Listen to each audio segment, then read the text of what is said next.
নমস্কার বন্ধুরা, বৌদির হোম কিচেনে আবারও আপনাদেরকে স্বাগত জানাই। আবারও একটা নতুন রেসিপি নিয়ে চলে এসেছি। আপনারা নিশ্চয়ই সবাই ভালো আছেন।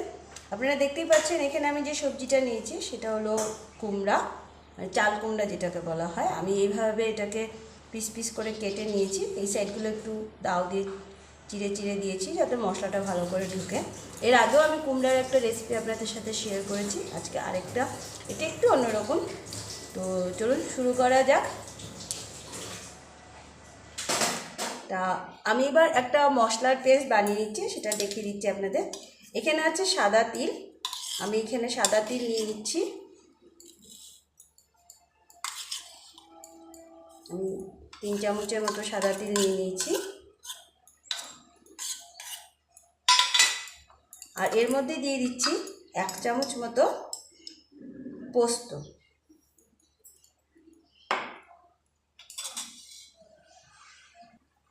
আর দিয়ে দিচ্ছি 4টে কাঁচা লঙ্কা। এবার এটার একটা প্লেন পেস্ট তৈরি করে নেব।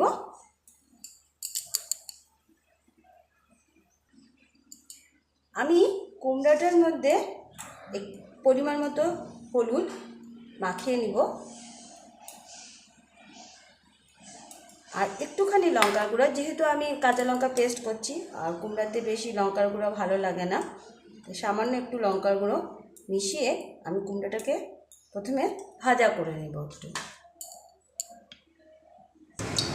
দেখুন আমি কড়াইটা অলরেডি বসিয়ে দিয়েছি গরম হওয়ার জন্য, এবং কড়াইয়ে পরিমাণ মতো অল্প তেলও দিয়ে দিয়েছি। বেশি তেল লাগে না রেসিপিটা করতে। এবার এর মধ্যে কালি জিরা সোমবাস দিয়ে দিচ্ছি আমি। এবার কুমড়োগুলোর মধ্যে যে হলুদ আর লঙ্কার গুঁড়োটা দিয়েছিলাম সেটা ভালো করে কুমড়োতে মিশিয়ে কুমড়োগুলোকে আমি ভাজা করে নেব।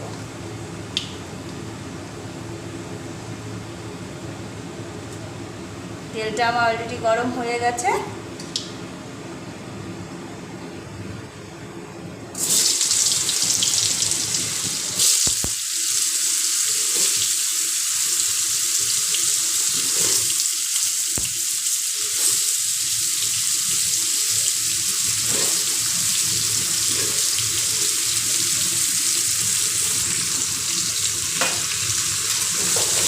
কুমড়োগুলোকে ভালো করে একটু ভেজে নিতে হবে।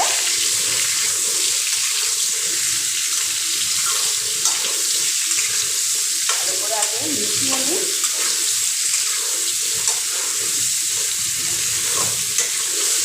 এবার গ্যাসের ফ্লেমটা আমি একটু কমিয়ে দিব, দিয়ে কুমড়োগুলোকে ঢাকা দিয়ে একটু ভাজা করে দিই।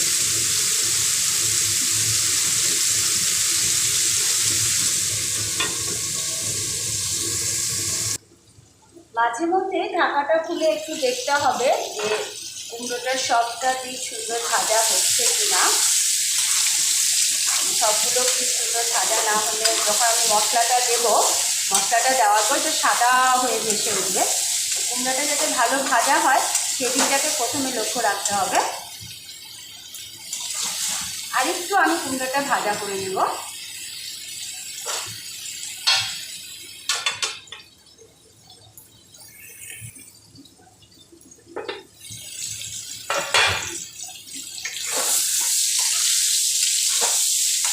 এবার আমার কুমড়োটা পুরো ভাজা হয়ে গেছে। এবার আমি যে পেস্টটা বানিয়েছিলাম মশলার, আদা তিল আর পোস্ত দিয়ে, সেই মশলাটা এর মধ্যে দিয়ে ভালো করে মশলাটা কষিয়ে দিতে হবে।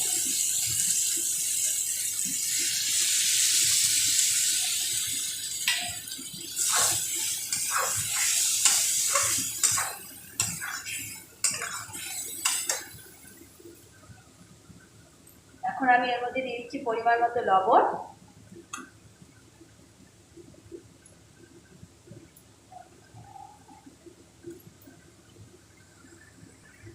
যেহেতু নিরামিষ এই রেসিপিটা, সামান্য একটু চিনি দিয়ে দেবো। একটুখানি বিট নুনও আমি দিয়ে দিব। এবার মশলাটাকে খুব ভালো করে কষাতে হবে। আমি মিক্সিতে যে মশলা পেস্ট করেছিলাম, সেই মিক্সিতে আমি একটু জল নিয়ে নিয়েছিলাম, সেই জলটা এর মধ্যে দিয়ে দিচ্ছি আমি। এবার পুরো মশলাটাকে ভালো করে কষিয়ে নিই।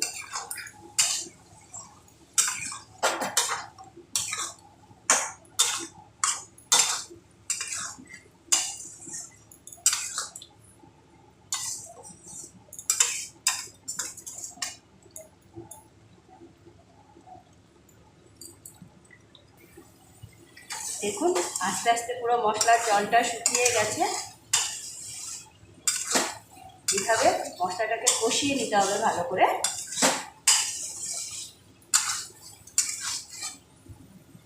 কুমড়াটাও আমার অনেকটা সেদ্ধ হয়ে গেছে।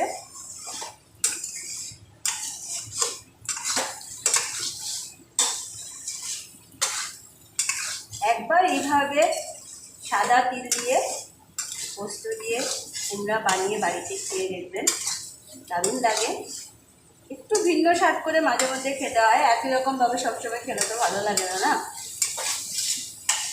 একদম কম তেলে কুমড়া এই চচ্চড়িটা রেডি হয়ে যায়। আমার মশলাটা সুন্দর ভাজা হয়ে গেছে, দেখতেই পাচ্ছেন আপনারা।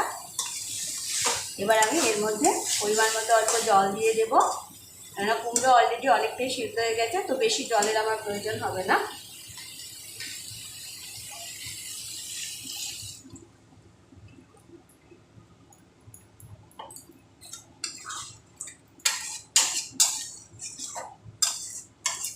পুরো মশলাগুলো সাইড থেকে নামিয়ে দিচ্ছি।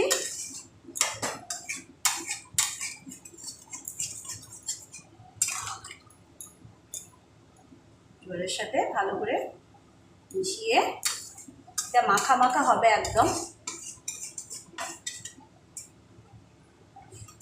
ওর থেকে 2-4 টুকরো কাঁচা লঙ্কা দিয়ে দিচ্ছি।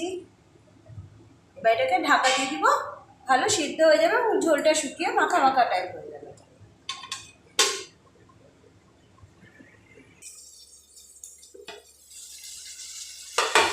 দেখুন আমার সুন্দর এই চচ্চড়িটা একদম রেডি হয়ে গেছে। এবার আমি এটাকে নামিয়ে নিব। দেখুন কি সুন্দর সেদ্ধ হয়ে গেছে।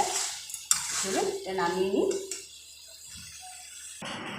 তো দেখুন বন্ধুরা, আমার কুমড়ার এই চচ্চড়িটা একদম রেডি হয়ে গেছে। ঠিক এইভাবে মাখা মাখা যেমন ভাজা ভাজার মতো এটা রান্না করবেন আপনারা। ডালের সাথে বা খালি খালি শুকনো ভাতের সাথেও খেতে দারুণ লাগে। অবশ্যই একবার বাড়িতে ট্রাই করবেন। অবশ্যই আমাদের চ্যানেলটিকে লাইক করুন, শেয়ার করুন আপনাদের বন্ধুবান্ধবদের সাথে নতুন নতুন রেসিপির জন্য, এবং সাবস্ক্রাইব করলে অবশ্যই বেল আইকনটি প্রেস করতে ভুলবেন না। তো অবশ্যই বাড়িতে একবার এইভাবে সাদা তিল আর পোস্ত দিয়ে কুমড়ার এই চচ্চড়িটা রান্না করে সবাইকে সার্ভ করবেন, সত্যি খেতে দারুণ লাগে। তা আজকে এতটুকুই, সবাই ভালো থাকবেন, ধন্যবাদ।